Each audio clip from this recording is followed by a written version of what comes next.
Thanks so much for joining us for CBN News Today. I'm Ephraim Graham. And I'm Charlene Aaron. Al-Qaeda is claiming responsibility for last week's deadly attack in Paris that killed 12 people. A top leader from the group in the Arabian Peninsula says the massacre at Charlie Hebdo was in vengeance for the Prophet Muhammad. Meanwhile, here in the U.S., lawyers for the Boston bombing suspect are asking for a delay because of the Paris attacks. The hunt is on for other members of the terror cell responsible for last week's deadly attacks in France. 14 victims were killed in the attacks along with the 3 gunmen. The magazine Charlie Hebdo had drawn ire for repeatedly depicting the Prophet Muhammad. The terrorists who attacked us want hatred between people. They also want hatred between the people they believe they are defending. In a video, the top leader of Al-Qaeda's Yemen branch has claimed responsibility for the massacre. Nasra al-Ansi appeared in a video saying that the attack was in retaliation for the Prophet and that France belongs to the party of Satan. He also warned of more tragedies and terror. In the wake of the terror attacks, France's prime minister is demanding tougher anti-terrorism measures, saying France is at war against terrorism, jihadism, and radical Islam. Investigators say the 2 brothers who massacred the staff at Charlie Hebdo had accomplices because the weapons used in the attacks came from abroad. That's why authorities in several countries are searching for possible accomplices and the sources of financing. On Tuesday, authorities in Bulgaria arrested a French citizen who may be linked to the 2 brothers who attacked the magazine. But officials believe the girlfriend of the gunman who killed 4 people at a Jewish supermarket has escaped to join ISIS in Syria. France remains on its highest alert level this week, and security services in Britain are on high alert in the wake of the killings. New threats have also been aimed at U.S. airports. And lawyers for a Boston Marathon suspect Johar Tsarnaev have asked a judge to suspend jury selection in the trial for at least a month, saying a delay would allow some time for the extraordinary prejudice flowing for these events. Meanwhile, the first edition of Charlie Hebdo since the terror attacks has a picture of the Prophet Muhammad on the front cover. It's sold out at newsstands across France within minutes of going on sale today. Hardline Muslims in Pakistan held a special memorial service to honor the 2 terrorists who murdered journalist and cartoonist in Paris. Muslim clerics led the ceremony in Peshawar in northeast Pakistan. They praised the killers, saying they did the right thing to avenge the satirical newspaper Charlie Hebdo for blasphemy against Muhammad. Supporters held signs supporting, quote, the killing of those involved in blasphemy.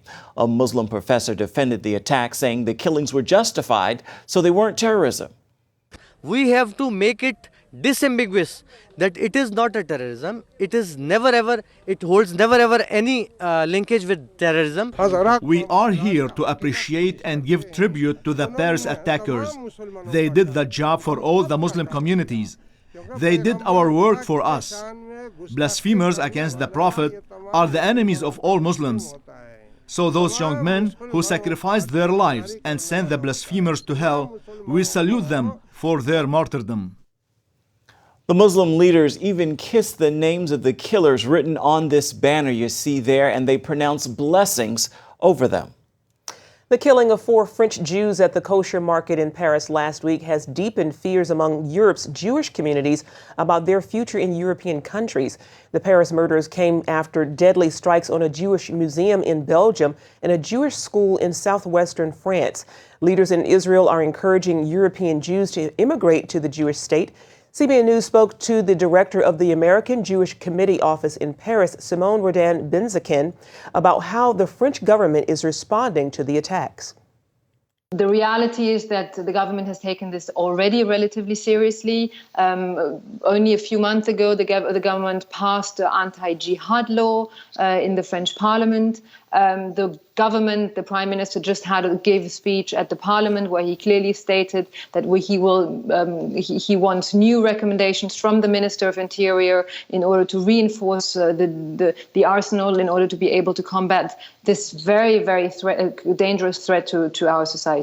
How can the government there protect the people, and especially Jews, as they go about their daily lives? Well, they have already started to do this. The government has deployed more than 7,000 policemen on Jewish sites. It has reinforced security in front of Jewish schools, in front of synagogues, but it can't be enough. It can't only be that. If the perspective for the outlook for the Jewish community is to be basically living in some sort of prison, it can't be. This can't be a future. So it's obviously important. It's obviously reassuring for the Jewish community, but it can't be only that. Much more needs to be done. There need to be very clear measures that need to be taken in terms of counter-radicalization, in terms of working in prisons, because our prisons have become universities for jihad, in terms of also the education that we are doing in schools, and very profound questions that are being asked about our society in terms of integration, in terms of also the place that Islam is taking in our society, and basically making sure that French Muslims also can speak out against what is happening within their own community. Israeli leaders have made it clear that French Jews are welcome in Israel. Simone, do you think many French and European Jews will decide it's time to leave? It really depends on where we take it from now. There are definitely questions. I don't think I know one single Jew who doesn't ask himself or herself the question whether they have a future here in France. I, for my part, certainly are. I'm a mother of 2 children. I would not be a responsible parent if I didn't ask myself that question. But it really will depend on what the answer is. If the situation is exactly the same 1 year, 2 years from now, then I fear that the outlook for Jews in France, but actually for France in general, and probably even symbolically for democracies and in the Western world, is very grim. And to see more of this interview, log on to cbnnews.com. Republican House members are poised to take down President Obama's executive action on immigration while still protecting some immigrants. That includes those who illegally came to America as children. Votes are being cast in a $40 billion Homeland Security bill today, but it is still not clear how the measure will go over in the Senate. Hundreds of supporters of a fired Atlanta fire chief rallied at Georgia's state capitol Tuesday to protest unjust persecution. Fire Chief Kevin Cochran was suspended and then fired for writing a book that describes homosexuality as perversion. At Tuesday's rally, Cochran said his termination sent a message to Bible-believing Christians that you'd better keep your mouth shut or you'll be fired. Supporters also signed a petition in support of Cochran. I'm going to personally take that letter into the mayor's office and just demonstrate that the Christian community is standing as well. Atlanta Mayor Kasim Reed says Cochran was fired for poor judgment, not his faith.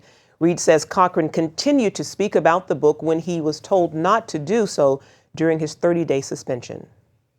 Marchers come by the tens of thousands or hundreds of thousands every year to the March for Life. But some activists argue it would have much more impact if millions showed up to fight abortion.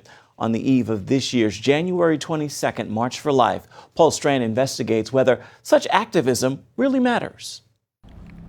It could be after 42 years of legalized abortion and some 56 million unborn babies dead, many opponents don't feel their showing up, their activism, will accomplish much. But pro-life leaders say not so. By coming together, by making our presence known, we are saving lives. Incremental legislation is passed, people's minds and hearts are reached. In fact, this leader of Priests for Life was one of those minds and hearts reached. I received my own start in the pro-life movement from the inspiration I got from coming to this March for Life in 1976 as a teenager. Of course, the ultimate pro-life goal is to again make abortion unthinkable and illegal. Because if it's legal, that suggests it's okay. You can listen to the voices of the women and they'll say, making it legal was giving permission. Let's think about how many things that you don't do because it's illegal. Janet Marana and Georgette Forney founded the Silent No More campaign to convince women or others who suffered from abortions to get active and start talking about that pain. Forney said the fact the Supreme Court had recently legalized the procedure made a huge difference in her teenage mind when she aborted her first child. There I was in 1976. I remember driving down the road and I thought, this feels wrong, but it's legal, so it's got to be okay. Lifelong civil rights activist Alveda King fights alongside Silent No More. She says your activism can convince others abortion's not okay. Get out there, hold your sign, do your prayer, sing your song, ask people to keep their children. I know for a fact that lives are saved when we do that. If there were a year where you would have hope in activism, it would have been election year 2014. Throughout 2014, Marjorie Dannenfelser's Washington-based pro-life organization allied with other activist groups to fight for pro-life candidates. And in state after state, those candidates beat opponents who favored abortion rights. This is a year that showed that activism pays, and it pays in lives. Dannenfelser believes it's when everyday folks start to battle together against wrongs that those wrongs are ended. And the first wrong this new pro-life majority in Congress is likely to ban will be aborting babies old enough to feel pain. Dannenfelser says such a Congress, such a ban, wouldn't be possible without steady, strong activism. It's what ended slavery, it's what ended child labor, it's what ended all sorts of things, and we are seeing it, the beginning of the end of abortion in the Congress right now with the pain-capable bill. And it will save 18,000 children a year. The House is set to vote on that bill the same day as this year's March for Life, January 22nd. Paul Strand, CBN News, Washington. Residents of a town in Texas say a new ordinance violates their religious freedom. Coming up, we'll explain how they plan to fight against it.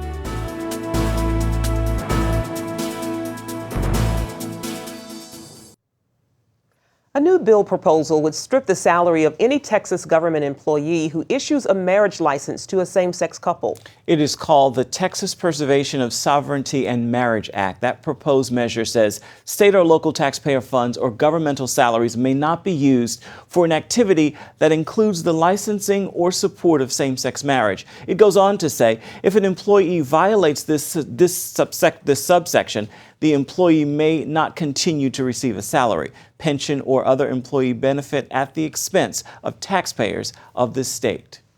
The bill was filed by Republican State Representative Cecil Bell. He says the move was part of his obligation to represent the interests of the people who elected him. Church leaders in Plano, Texas are asking residents to sign a petition against the city's new equal rights ordinance, saying it violates religious freedom. For more about the ordinance, CBN's Caitlin Burke spoke with Pastor Mike Buster of Presswood Baptist Church. The Plano City Council recently passed an ordinance that basically criminalizes deeply held religious views about sex and gender. So Prestonwood, along with some 50 other churches, are standing up against this decision by the Plano City Council. Talk a little bit about how this ordinance infringes on the religious rights of the citizens of Plano. Yeah, every business and nonprofit organization really within the city would have to adopt the policies. And this equal rights policy really provides criminal sanctions to those who hold biblical views concerning marriage. And it makes it criminal to really at least a misdemeanor offense, but carries fines to discriminate in any way concerning gender. Plano officials say the decision to pass the ordinance reflects the city's values as a diverse and inclusive community. Do you think that that's what it actually reflects? On the contrary, it makes it exclusive in the fact that it gives special privileges to gay and transgendered people. And the city of Plano is not in favor of this. The council did this very quickly, even though our attorney general and our state reps asked them not to go forward with this without at least some discussion. And so the city of Plano really was not heard on these issues. What can people who want to oppose this ordinance do to finally be heard? To make this so the city of Plano can vote on it is really what we're asking. And so that requires signatures by Plano citizens. Approximately 3,800 signatures are being gathered. We're about halfway there right now, and we have another week to gain these signatures. Pastor Buster, is there anything else that you think is important for people to know? We love all people, red, yellow, black, and white. But we believe homosexuality is an abomination. And while we love the sinner, we hate the sin. And our church, we are open, and we are wanting to minister to every person in our community. But to handcuff people of faith in the workplace and making it basically criminal to exercise your faith is wrong. A website with more information about the petition drive can be found at www.planoequalrights.com. Pastor Buster, thanks for being with us. Thank you for having me. Up next, the hip-hop star who's one of a kind, or maybe we should call him an anomaly. We'll hear from the rapper/actor/producer, simply known as Lecrae. Well, he's topped both Christian and secular music charts, and he's been on The Tonight Show with Jimmy Fallon and at a birthday party for Billy Graham. Who are we talking about? We're talking about the Christian rapper Lecrae. I sat down with Lecrae and asked him about being an anomaly. How did I fall in this? No condition that get a mention, but you offer this unconditional. All I Need Is You is just one hit single from Lecrae's latest record-breaking project. The concept of the album is embracing the fact that you're different. You know, in many ways, you're going to be an outcast. The album is called Anomaly, and it's just that, the first to ever land simultaneously at the top of the Billboard and gospel music charts. #1 on Billboard, being invited to sit in with the Roots on NBC's Tonight Show with Jimmy Fallon. Gladys Knight tweeting she's listening to your music and loves it. Why do you think the world is praising you? It's an anomaly. But it's very obvious that it's God's handiwork. You know, it's very obvious that, you know, he's showing off and saying, hey, guess what? This independent guy, many of you don't know, who loves me, is right here. How did it happen? Nobody knows, because I did it. You know what I mean? It's just kind of like, haha.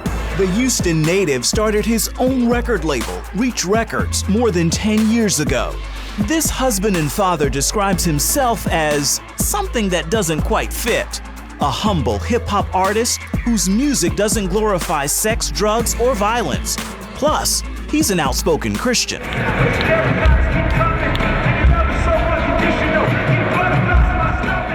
Do you like being labeled a Christian rap artist? I like being labeled a Christian. I think Christian is a wonderful noun and not a great adjective. I think the noun Christian is this person is a devout follower, and that's great. I think when you say this is Christian table or this is a Christian shirt, what does that really mean? And so I think sometimes it can actually hinder my personal mission by having that label on my music, just because I don't know what. Some people say, oh, he's a Christian rapper. That means it's for Christians. Or he's a Christian rapper. That means it's not good. So, yeah. With more than a half dozen albums under his belt, Lecrae wants to reach all audiences with his music. Just a year ago, his Gravity project won the Grammy for Best Gospel Album. Anomaly is your 7th album. How has your music changed since the first? My music has changed in the same ways that I have. You know, I've just grown as a man. I think there's a confidence now in some of my experiences in life. You know, when I started out, I was just regurgitating things I was learning on the fly. So learning something, learning it, spit it out, learn it, spit it out. I've seen my children born. I've seen children die. And that shaped me. And I'm not saying I'm done, but the music has the residue of that shaping.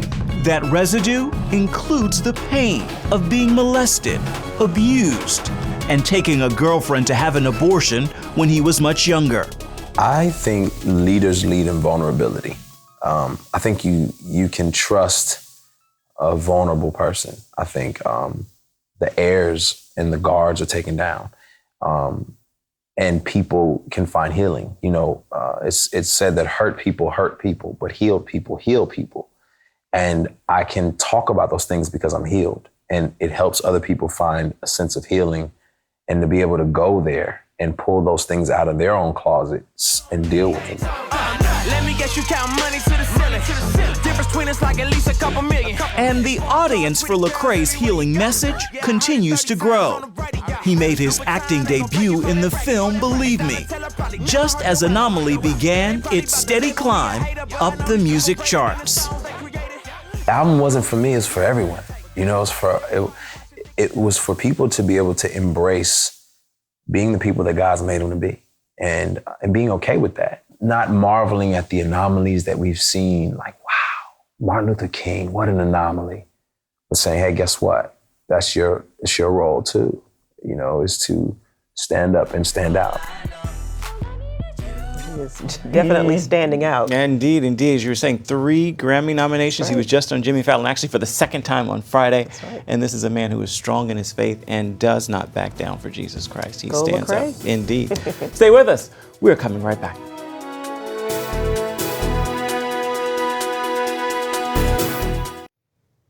And finally this hour, a happy ending for a Minnesota couple who met 20 years ago. That's right. Only back then they were just kids. But this is actually the 2nd time they're walking down the aisle together. You see, last time, Brittany Husband and Briggs Fussy were just the flower girl and ring bearer at a wedding. This time, they're the bride and groom.